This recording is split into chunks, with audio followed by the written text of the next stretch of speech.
हमारा मंत्र, हमारा विश्वास, सबका साथ, सबका विकास।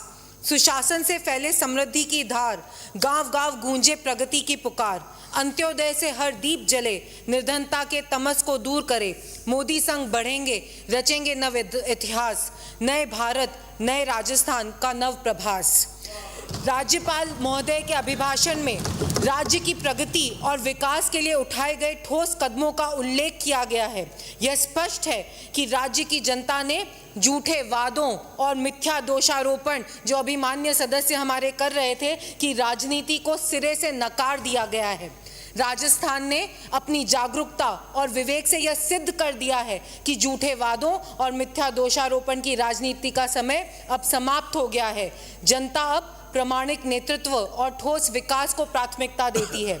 हमें इस विश्वास को बनाए रखते हुए राज्य को आगे बढ़ाना है और हर नागरिक के जीवन में सकारात्मक, ये आप ही के लिए मैं बोल रही हूँ माननीय सदस्य, कि सकारात्मक बदलाव लाना है।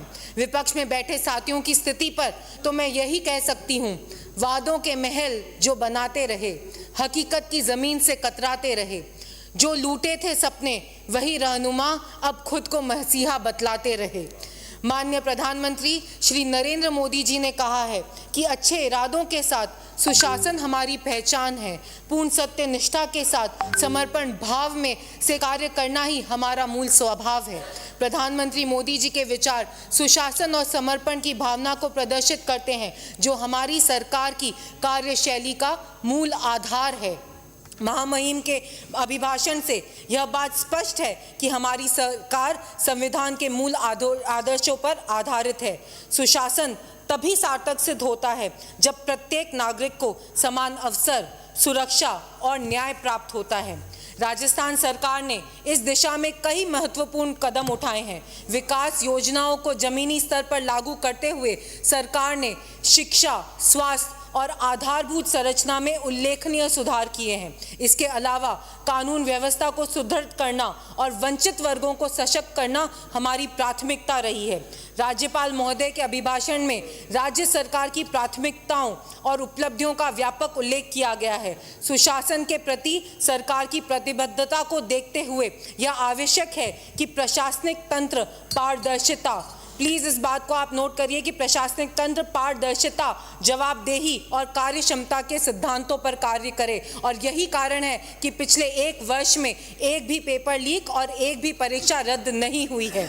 राज्यपाल के अभिभाषण में जिन उद्देश्यों और योजना का उल्लेख किया गया है वे यह सिद्ध करते हैं कि सरकार राज्य के हर नागरिक को समृद्ध और सुरक्षित जीवन प्रदान करने के लिए प्रतिबद्ध है। सरकार संविधान में निहित मूल्यों को आगे बढ़ाते हुए राजस्थान को नई ऊंचाइयों पर ले जाने के लिए प्रयासरत है।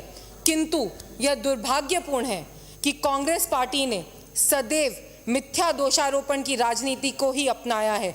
उन्होंने राष्ट्र हित के लिए गए प्रत्येक निर्णय को निराधार विरोध किया है और आपने विरोधियों के प्रति अमर्यादीन भाषा का प्रयोग किया है। कांग्रेस ने बार बार संवैधानिक संस्थाओं की गरिमा को ठेस पहुंचाने का प्रयास किया और भ्रष्टाचार एवं तुष्टीकरण की राजनीति को अपनी कार्यशैली बना लिया है। तभी मुझे लगता है कि इनको बहुत अच्छे से पता है कि कौन कहां पर भ्रष्टाचार कर रहा है। यह स्पष्ट है कि कांग्रेस पार्टी सार्थक संवाद, सहमति और समझौते की भावना में कोई भी विश्वास नहीं रखती। उनका उद्देश्य केवल नकारात्मक राजनीति करना और जनहित की नीतियों में बाधा उत्पन्न करना रह गया है। संविधान की गरिमा जो ठुकराए, भ्रष्टाचार के पथ पर जो चला जाए, जनता ने ठुकराया उसे, दिया ये संदेश, अब विकास ही होगा राजस्थान का वेश। वैसे भी कांग्रेस के मन में ना तो इस राष्ट्र के जन, ना सनातन, किसी के लिए भी कोई सम्मान नहीं रहा। इसीलिए उनके नेता अपने वोट बैंक को खुश करने के लिए कभी तो राम मंदिर तो कभी काशी कॉरिडोर पर सवाल खड़े करते हैं। तो अब तो इनके राष्ट्रीय अध्यक्ष ने आस्था के उत्सव महाकुंभ पर ही प्रश्न खड़े कर दिए हैं।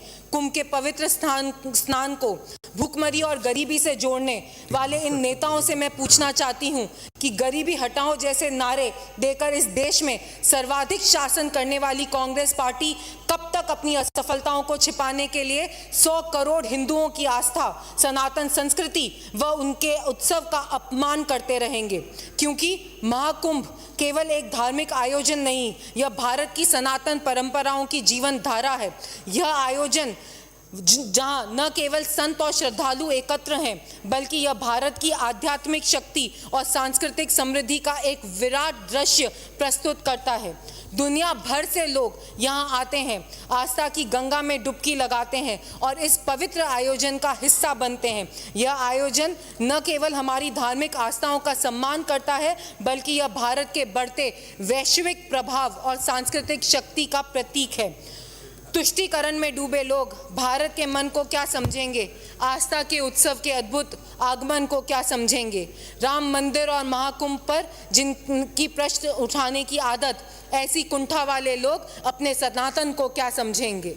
राज्यपाल महोदय जी के अभिभाषण पर चर्चा के दौरान यह स्पष्ट किया जाना आवश्यक है कि महाकुंभ केवल एक धार्मिक आयोजन नहीं, बल्कि यह भारत की सांस्कृतिक अस्मिता, आध्यात्मिक ऊर्जा और विकास की यात्रा का महत्वपूर्ण पड़ाव है। कांग्रेस की टिप्पणियां उनकी सनातन विरोधी मानसिकता को उजागर करती है, जबकि भाजपा सरकार आस्था और विकास दोनों को समान रूप से बढ़ावा दे रही है। यह महाकुंभ केवल एक धार्मिक आयोजन नहीं, बल्कि एकता और समता का संगम है, जिसमें संपूर्ण देश की आस्था, श्रद्धा और संस्कृति का दर्शन होता है।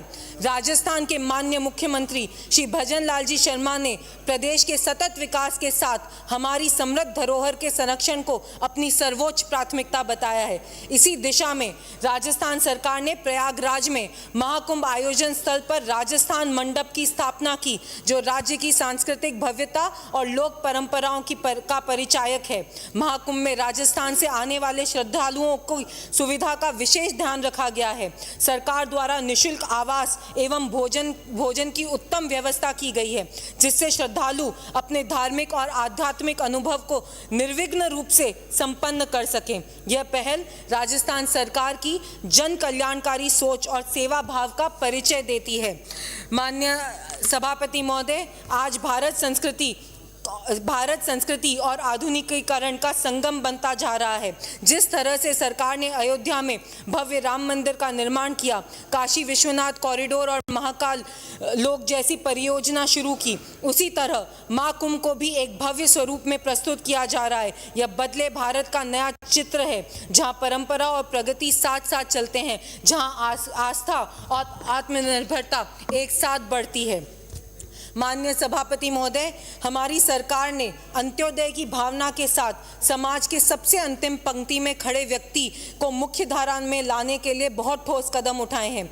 विशेष रूप से जनजाति समाज के उत्थान और प्राथमिकता देते हुए हमने उनको गौरवशाली परंपराओं को सम्मान और नई पहचान देने का कार्य किया है। इसी के चलते जनजातीय इतिहास और संस्कृति को संरक्षित और समृद्ध करने के लिए सरकार द्वारा उदयपुर में कालीबाई भील, बांसवाड़ा में बांसिया चरपोटा और डूंगरपुर में डूंगर बारना जैसे महान जनजातीय नायकों के स्मारकों का निर्माण कार्य प्रगति पर है। ये स्मारक न केवल जनजाति समाज के गौरवशाली अतीत की गाथा को प्रस्तुत करेंगे, बल्कि युवाओं को अपनी सांस्कृतिक विरासत से जोड़ने को भी सहायक सिद्ध होंगे। जनजातीय क्षेत्रों में संरचना विकास और आर्थिक सुदृढ़ीकरण को तीव्र गति से आगे बढ़ाया जा रहा है। सड़क, स्वास्थ्य, शिक्षा, पेयजल और संचार सुविधाओं का विस्तार किया जा रहा है, ताकि जनजाति समाज को सामाजिक और आर्थिक रूप से आत्मनिर्भर बनाया जा सके। हमारी सरकार ने बेणेश्वर धाम और मानगढ़ जैसे पवित्र स्थलों को भी समग्र विकास को अपनी प्राथमिकता में रखा है। इन स्थलों को वैश्विक पहचान दिलाने और श्रद्धालुओं की सुविधा के लिए आधारभूत ढांचे को सुदृढ़ किया जा रहा है, जिससे ये क्षेत्र धार्मिक और सांस्कृतिक पर्यटन का प्रमुख केंद्र बन सकते हैं। किंतु यह बहुत दुर्भाग्यपूर्ण है कि कांग्रेस पार्टी जनजाति समाज को सनातन धर्म से अलग करने की राजनीति कर रही है। उनका यह प्रयास समाज को बांटने और सांस्कृतिक एकता को कमजोर करने के षड्यंत्र का भाग है। कांग्रेस की इस नकारात्मक राजनीति से न केवल जनजाति समाज की एकता की समृद्ध परंपराओं को आघात पहुंचता है, बल्कि यह हमारे देश की एकता और अखंडता के लिए भी एक बड़ा खतरा है।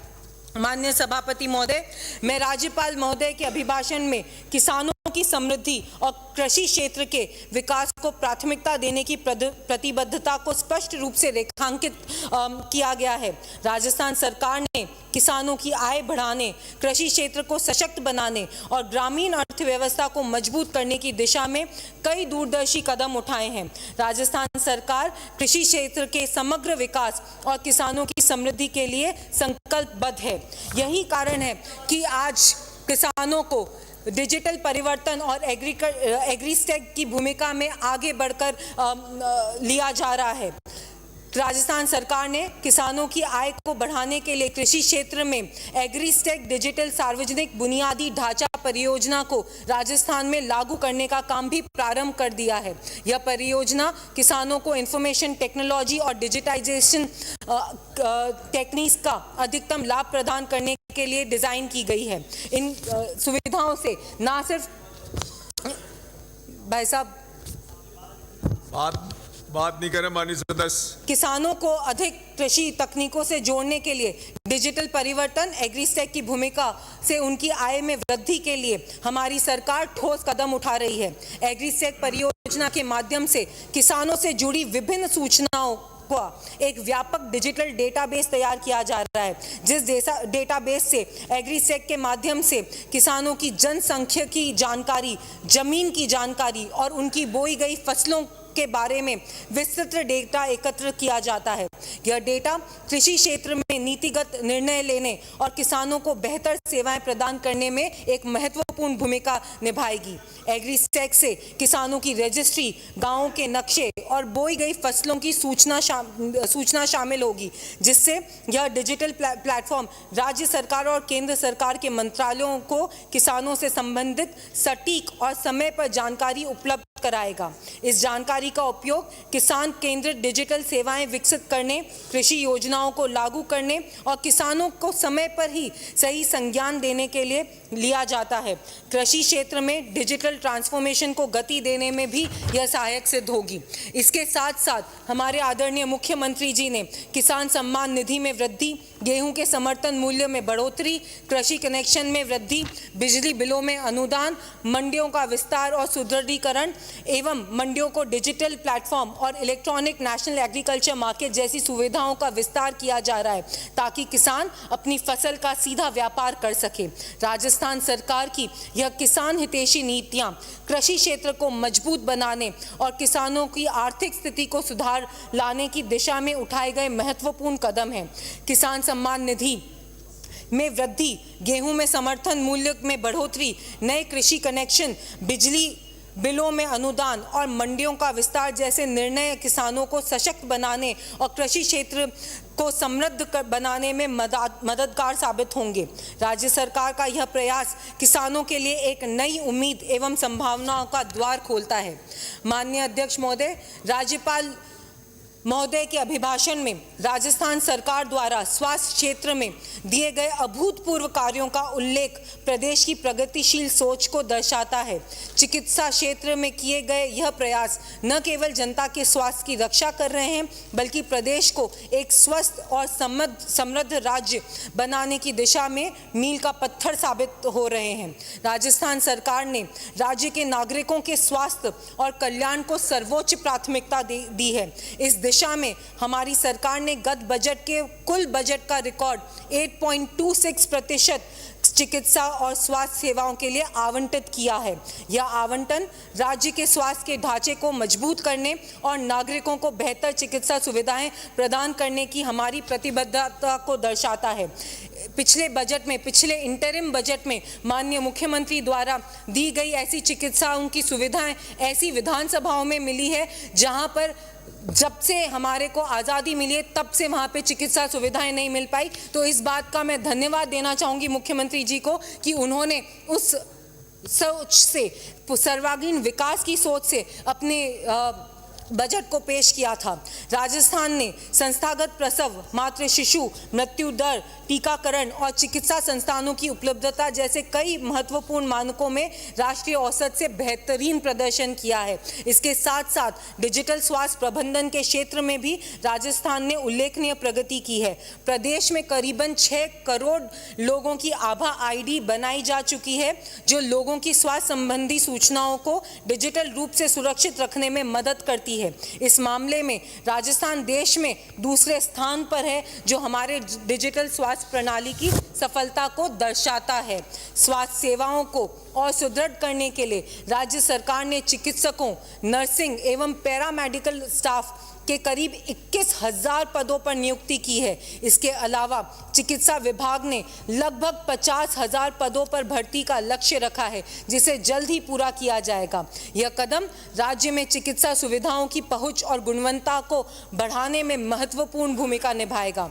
आम जन को सुलभ और सस्ती चिकित्सा सुविधाएं प्रदान करने के लिए ई-संजीवनी के माध्यम से टेलीमेडिसिन की सुविधा शुरू की गई है। इसके अलावा 1,67,000 स्वास्थ्य शिविरों का आयोजन किया गया है, जिससे ग्रामीण और शहरी क्षेत्रों में लोगों को बेहतर स्वास्थ्य सेवाएं मिल सके। प्रधानमंत्री भारतीय जन औषधि केंद्रों की संख्या में लगातार वृद्धि की गई है, जिससे लोगों को सस्ती दरों पर गुणवत्तापूर्वक दवाएं उपलब्ध हो सके। इसके साथ साथ ही टीबी मुक्त ग्राम पंचायत अभियान शुरू किया गया। यह अभियान टीबी के प्रति जागरूकता फैलाने और इस बीमारी के उन्मूलन में महत्वपूर्ण भूमिका निभाएगा। राजस्थान सरकार की यह प्रतिबद्धता है कि हर नागरिक को बेहतर स्वास्थ्य सुविधाएं मिले। हमारे प्रयासों का उद्देश्य राज्य को एक स्वस्थ और समृद्ध प्रदेश बनाना है, जहां हर व्यक्ति स्वस्थ और सुरक्षित जीवन जी सके। माननीय अध्यक्ष महोदय, इसके साथ साथ हमारे राजस्थान सरकार ने खेलो इंडिया यूथ गेम्स 2026 की मेजबानी के लिए भी अनुरोध किया है। यह मेजबानी प्रदेश के खेल के ढांचे को सुदृढ़ करने, युवाओं में खेल भावना विकसित करने और अंतर्राष्ट्रीय स्तर पर राज्य की पहचान बनाने में बहुत सहायक होगी। खेलो इंडिया यूथ गेम्स की तर्ज पर राजस्थान में उपखंड, जिला और राज्य स्तर पर खेलो राजस्थान यूथ गेम्स का आयोजन किया जा रहा है। इस पहल से जमीनी स्तर पर प्रतिभाओं को निखारने और उन्हें आगे बढ़ाने के लिए अवसर दिया जाएगा। इसके साथ साथ rising Rajasthan global investment summit, जिसमें करीबन 350 खरब रुपए के निवेश प्रस्ताव प्राप्त हुए हैं, जिन्हें धरातल पर उतारने के लिए सरकार तेजी से कार्य कर रही है। इसके साथ ही साथ इन निवेशों के साथ साथ रोजगार, प्रदेश में रोजगार के लाखों अवसर सृजित होंगे और औद्योगिक विकास को गति मिलेगी। सरकार ने ईज ऑफ डूइंग बिजनेस को बेहतर बनाने के लिए, अधोसंरचना विकसित करने और निवेशकों का विश्वास बढ़ाने के लिए ठोस प्रयास किए हैं। यह समिट राजस्थान को औद्योगिक और आर्थिक केंद्र बनाने में मील का पत्थर साबित होगा। इसके साथ साथ अब तक 59,000 नियुक्तियां दी गई है, जबकि 1.73 लाख पदों पर प्रक्रिया जारी है। न्यायालय में लंबित भर्तियों के शीघ्र निस्तारण के लिए प्रभावी पैरवी हो रही है। साथ ही 81,000 पदों के लिए भर्ती परीक्षा का कैलेंडर भी घोषित कर दिया गया है। राज्य सरकार युवाओं को रोजगार प्रदान करने के लिए और प्रक्रिया को पारदर्शी बनाने के लिए निरंतर प्रयास कर रही है। हमारी सरकार ने ऐसे क्षेत्रों में चयनित करके महाविद्यालय खोले गए हैं। करीबन 37 नए राजकीय महाविद्यालय और 6 नए राजकीय पॉलिटेक्निक महाविद्यालय स्थापित किए गए हैं। यह पहल छोटे शहरों और पिछड़े क्षेत्रों के, मैं 2 मिनट लूंगी कंक्लूड करने के लिए, मैं युवाओं के लिए शिक्षा के नए द्वार खोलने के साथ ही उन्हें आत्मनिर्भर बनाने की दिशा में एक बड़ा कदम है। महिलाओं के लिए भी हमारी सरकार ने बहुत सारी नई स्कीम्स चालू करी है, जिसमें प्रधानमंत्री मातृ वंदन योजना, वे कैसे आत्मनिर्भर हो सकें, राजसखी के माध्यम से आंगनबाड़ी कार्यकर्ताओं को 10% राज्य निधि में बढ़ोतरी और मुख्यमंत्री अमृत आहार योजना एवं लाडो प्रोत्साहन योजना जैसी कई योजनाएं महिलाओं के लिए चालू की गई। इसके साथ ही साथ हमारे आदरणीय स्वर्गीय अटल जी के जीवन से प्रेरणा लेते हुए राज्य सरकार ने प्रदेश को सुशासन का आदर्श राज्य बनाने के लिए कृत संकल्पित है। आज हमारे देश में दो विचारधाराओं के बीच में एक स्पष्ट संघर्ष का सामना हो रहा है। यह संघर्ष केवल राजनीतिक नहीं रहा, बल्कि यह हमारे राष्ट्र के भविष्य, उसके विकास और उसकी एकता, अखंडता के लिए अत्यंत महत्वपूर्ण है। मैं इन शब्दों के साथ महामहिम राज्यपाल के अभिभाषण पर प्रस्तुत धन्यवाद प्रस्ताव आपकी अनुमति से उक्त प्रस्ताव का अनुमोदन करती हूं। अंत में अपनी बात को कंक्लूड करते हुए मैं आप सबसे यही कहूंगी, सबका साथ सबका विकास का इरादा है। हर गरीब के चेहरे पर मुस्कान हमारा वादा है। अंत्योदय से जगमगाएगा हर एक गांव, सुशासन से बढ़ेगा राजस्थान का नाम। मोदी के संग चलें, रचे नए इतिहास, विकसित भारत का अब है ये प्रयास। निर्धनता के अंधेरों को मिटाएंगे, नया भारत नया राजस्थान बनाएंगे, प्रगति की लहर हर ओर लाएंगे, सबको साथ लेकर देश सजाएंगे। धन्यवाद। श्री श्रवण